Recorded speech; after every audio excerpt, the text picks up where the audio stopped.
Good morning, beloveds. We got up and went and did our civic duty this morning. We did vote. And we have one of the longest ballots in the country. So, Harris County, 1 is huge and 2, very populous. So there's a lot to vote on. And the funny thing was, is as we were coming in, one of our friends was leaving. So it was like we crossed paths with him. And, the voting process takes so long, so he didn't hang around, but it was interesting to see him. So, yeah. Okay. And it was cold this morning. Delightfully cold. I think the car said it was like 52. So, but it's supposed to be 76 this afternoon. So, all right. It is October 26th. Let's see if my voice is going to work here. Our title is Unfolding.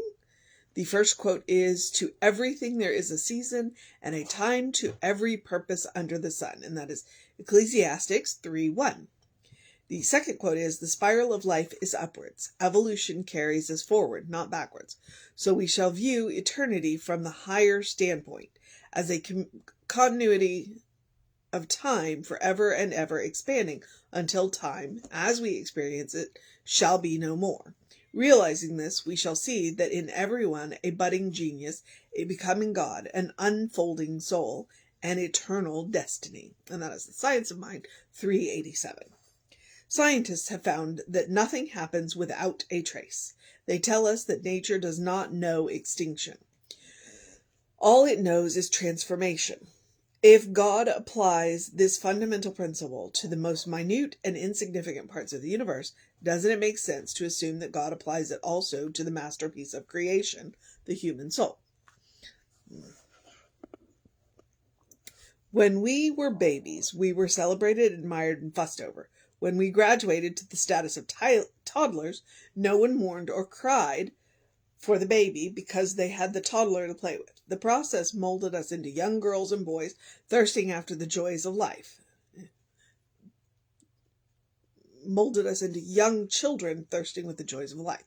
When we become young people, no one mourned the children.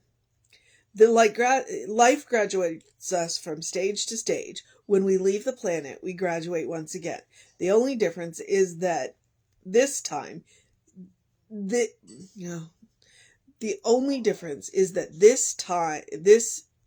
time, human eyesight cannot perceive the next change and feels a false sense of separation because of this. But the change does occur. There is no death. Our ship that sails out of sight at its death merely arrives at another shore. In my God's house are many mansions. I know that I am forever in the presence of God. I know that my life is forever being transformed on a cosmic spiral onward.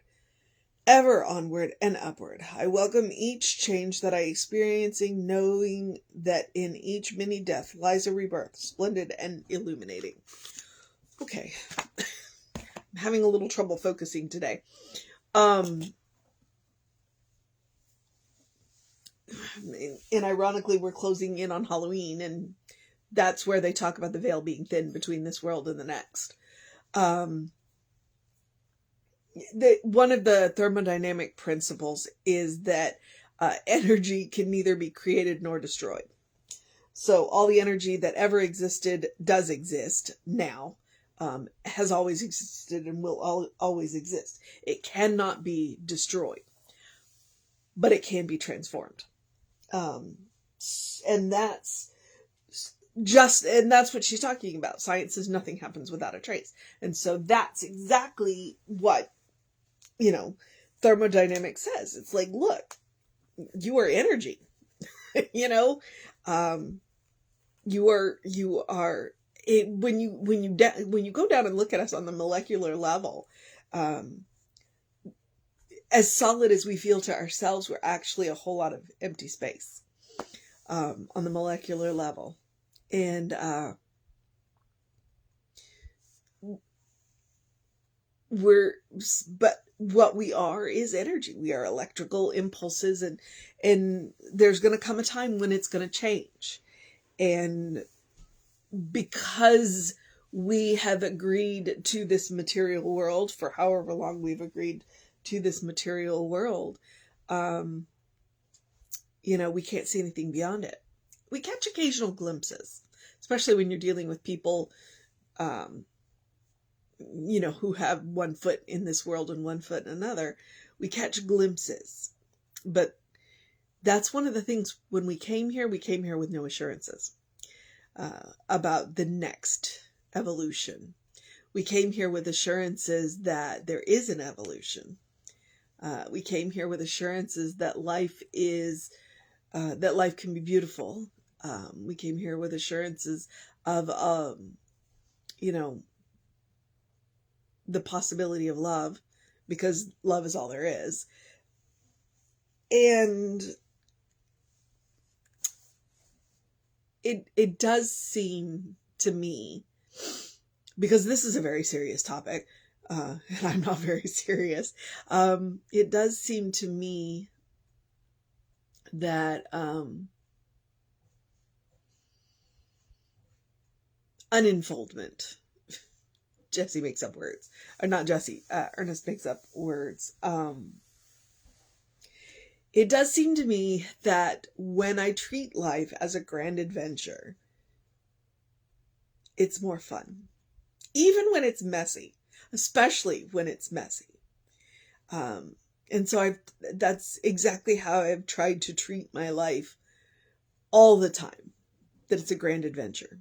And sometimes, in grand adventure, there's prep time, and there's boring time, and there's planning time. And, so even when things are relatively smooth and, we're just doing what we've got, what needs to be done, I still treat it as a grand adventure. And it's a destination unknown. And that's part of the, you see the meme occasionally where they talk about destination addiction, where we get so focused on where we're going that we forget to enjoy the journey. And so that's one of those things to keep in mind. It's like when we're living this life, we are living destination unknown, because we don't know where we're going. We don't know what the next evolution is gonna look like. Which is why we are encouraged to make the most of this one. Not because there's not anything else, because we don't know what is next. And so why not make the most of this life? And let's not get so focused on the next destination.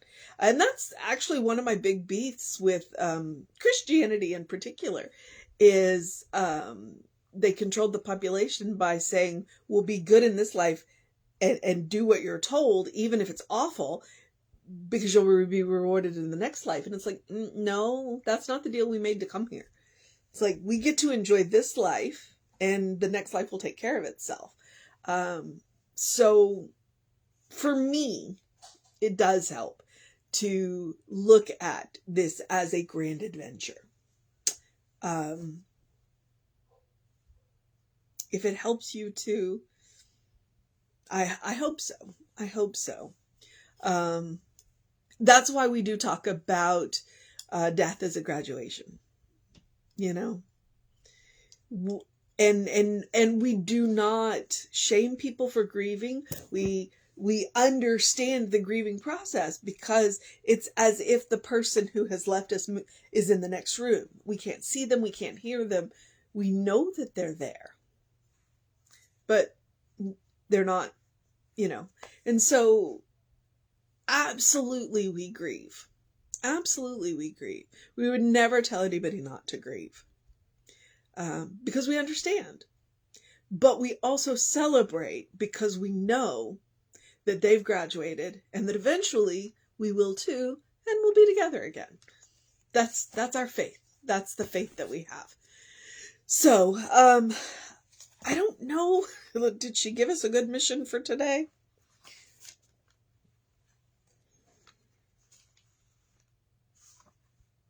Well, okay. I would say if we're going to take the mission today, should we choose to accept it, is to know, well, one, to know that we are forever in the presence of God, and to know that our life is forever being transformed in a cosmic spiral, onward and upward. And I want to use both. Our life is constantly being transformed in that cosmic spiral. And I want to use both onward and upward, because sometimes it doesn't feel like it's upward motion. And that's okay. Sometimes we're just moving on because we may be in one of those planning plateaus. So just know that even if it doesn't feel like it's moving upwards, it is. It's always moving onwards. There is always motion going on in your life. And may your life be an unexpected journey to a destination unknown, but in a good way. In a good way. May it be full of surprises. So, that's my faith. That's my faith. All right. So know that you are unfolding into who you are. Always. Always. And you get to change your mind whenever you want. That's the cool thing. It's your unfoldment. Nobody can tell you you're doing it wrong. And if they do tell you you're doing it wrong, then they're wrong. You get to do it however you want because it's your journey. All right. The other thing, as always, and this is kind of a heavy topic today, so I do definitely want to encourage you to follow it up with the spiritual practice of doing something loving for yourself, doing something kind for yourself, doing something compassionate for yourself. When we talk about heavy topics, it's extremely important to make sure that we do that self-care. Sometimes that self-care looks like a drink of water. Sometimes that self-care looks like a deep breath or 3. Sometimes it looks like taking a nap. Sometimes it looks like taking walks. Sometimes it looks like, turning around and heading back the way you came because this is not the direction you wanted to go. And that's good too.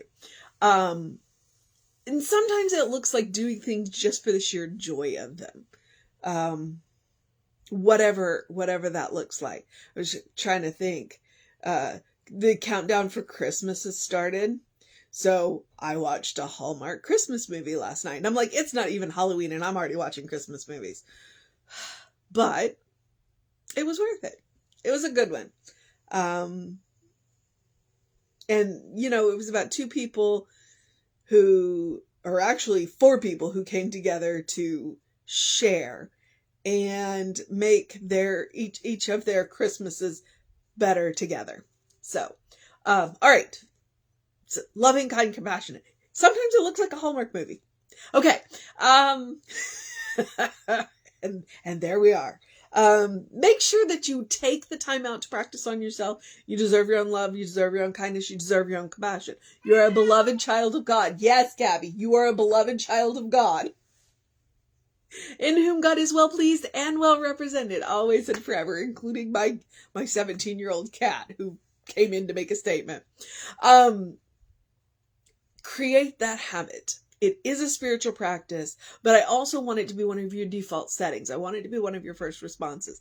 I want, no matter what happens in your life around you, that you can have a loving, kind, and compassionate response with yourself and with others. All right? You deserve your own love. God loves you. You deserve your own love.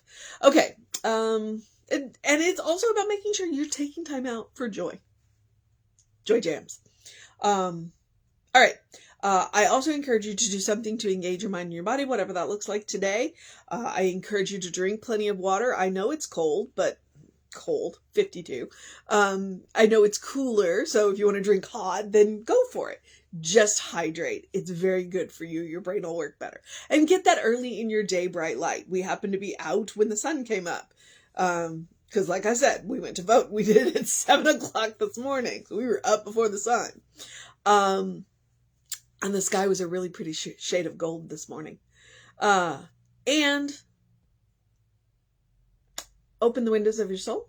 Allow the breath of heaven to remind you you do live in heaven right here, right now, because it is a state of mind. It's a state of consciousness.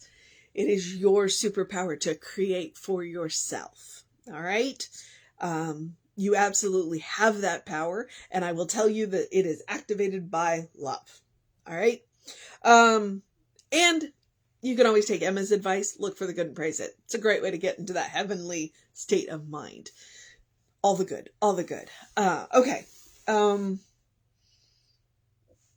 right. I think I'm at the social media. We are Creative Life, Creative Life Spiritual Center, or Creative Life Spark. I am the running Rev Ryan on the social medias that I am on.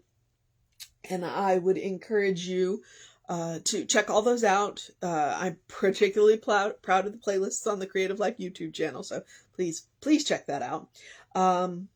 And if you want to know what's going on with the center, we've got book studies, we've got classes, book studies you can drop in and out of. So that's a good way to get your foot in the door.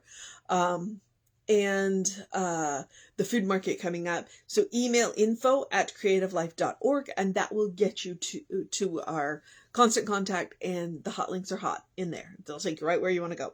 Okay.